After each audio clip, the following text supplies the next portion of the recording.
pleasure that we now kindly invite our keynote speaker and guest of honor, Yang Mulia Dato Paduka Haji Ali bin Haji Apong, the Deputy Minister at the Prime Minister's Office and Chairman of the Brunei Economic Development Board, to deliver his keynote address.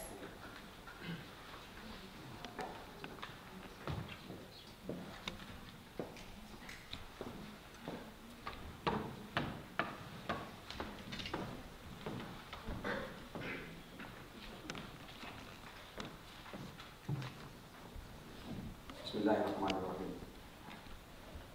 His Excellency Major General Retired Dato Paduka Sri Haji Aminuddin Ehsan bin Gurangkaya Saiful Muluk Dato Sri Paduka Haji Abilin, High Commissioner of Brunei Darussalam to the United Kingdom, Yang Mulia Cikgu Ali Hamdani bin Haji Muhammad Diat, Director of Studies, Brunei Student Unit, London,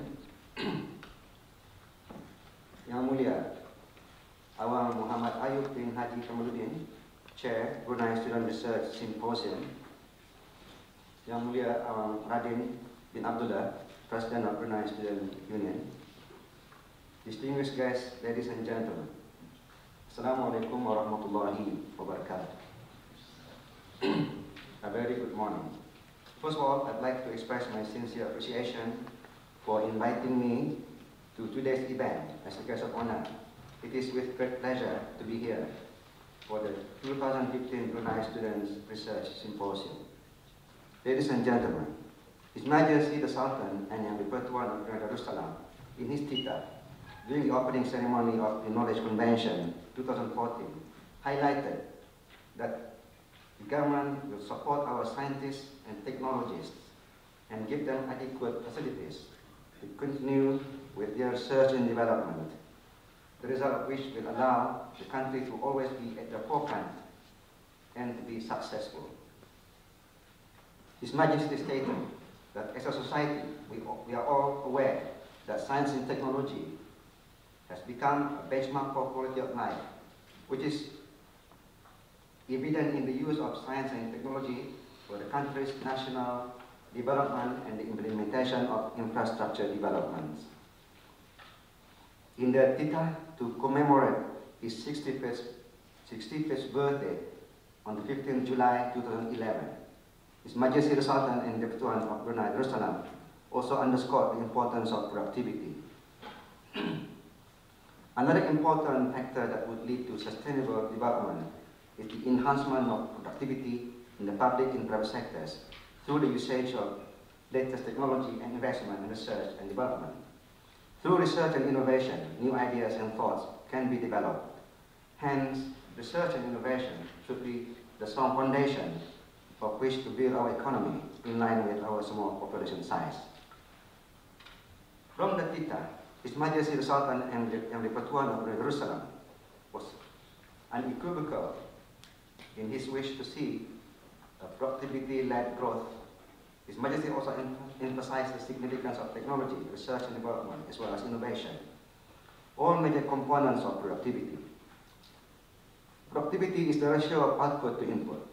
Outputs can be GDP or physical outputs, while inputs can be capital stock, labor cost, energy, and intermediate inputs, raw materials.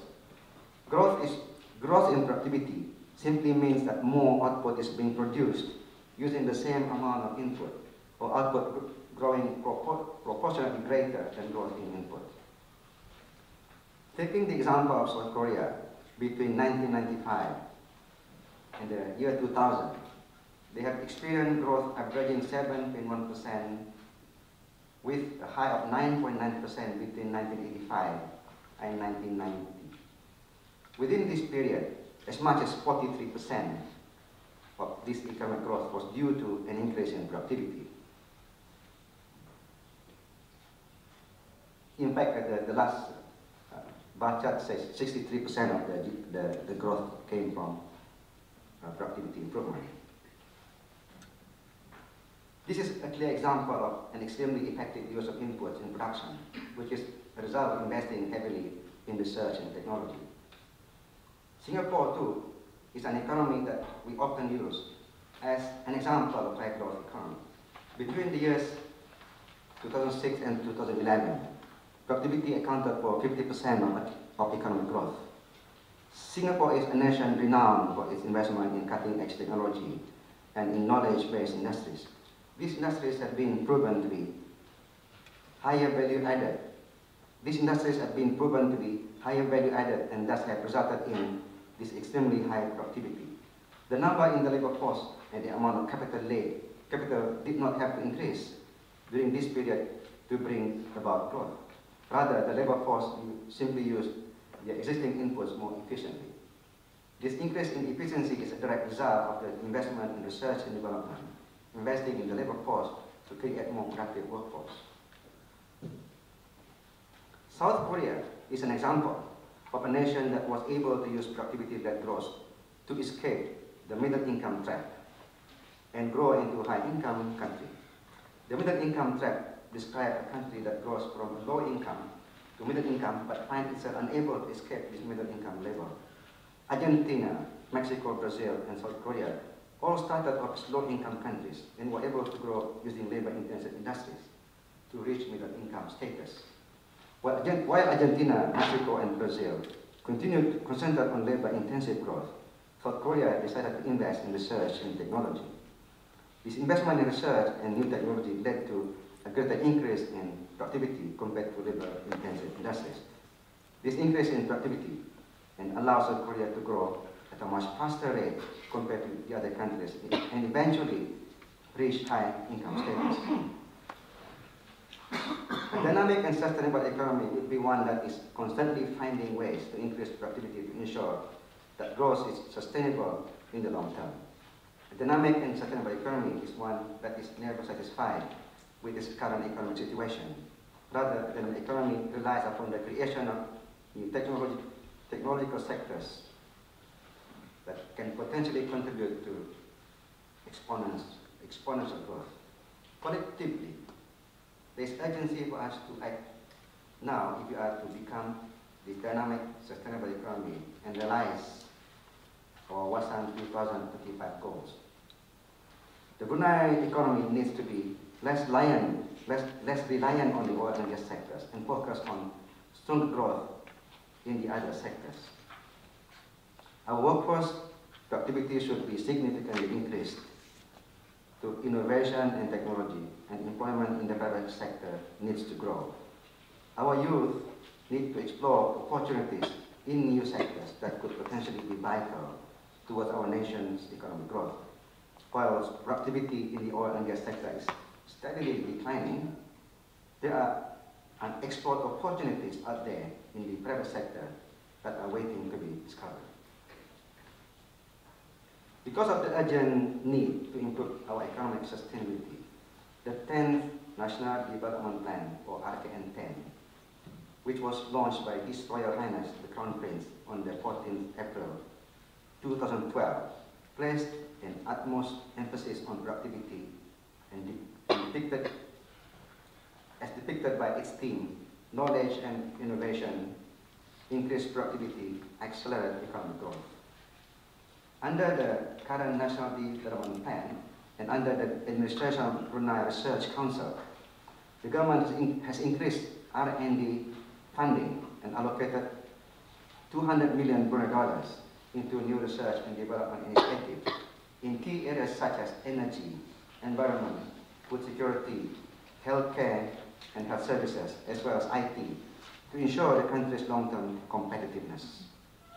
At the Brunei Economic Development Board, we recognize the important role research and development plays in accelerating innovation, and it leads to the creation of new solutions, new ideas, new businesses, new industries, and new opportunities of highly skilled employment, which are all vital in boosting our economic growth.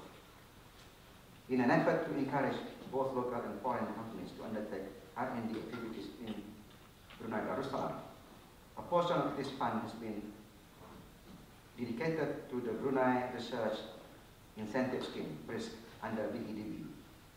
This is a cost-sharing grant to support private sector research and development, as well as to attract foreign companies to conduct research and development activities in Brunei Darussalam. Under BRISC, we have committed over $20 million to support a total of 6 companies conducting 11 research and development projects within Brunei's key priority clusters, which include energy, environment, healthcare, and health sciences, ICT, and food security. These companies will be setting up research and development facilities in Brunei. They have also provided highly skilled employment opportunities to our local graduates, researchers, and lab technicians. One of the companies, Neptune Bio Innovation from Australia, is working with the Ministry of Industry and Primary Resources on research which will eventually be creating manufacturing and export opportunities of high value. Some of the products they will be exporting include pharmaceutical and nutraceutical products from local plants of Brunei.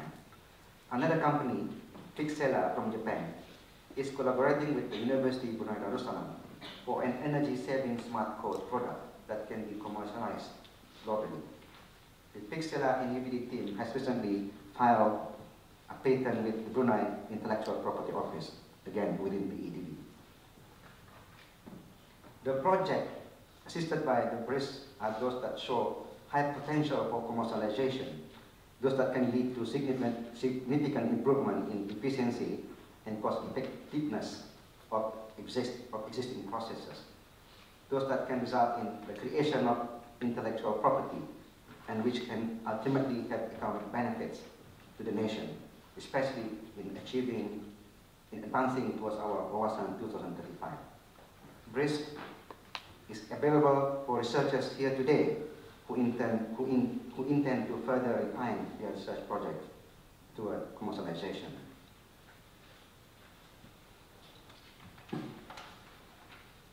Ladies and gentlemen, I encourage our researchers to think of ways of converting your research projects into products that can be commercialized, marketed, and patented.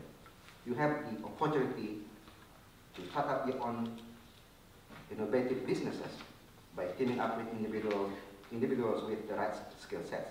It is important for our researchers to continuously consider the commercialization aspect of your research project and to persevere to market them not just locally but regionally and internationally as well.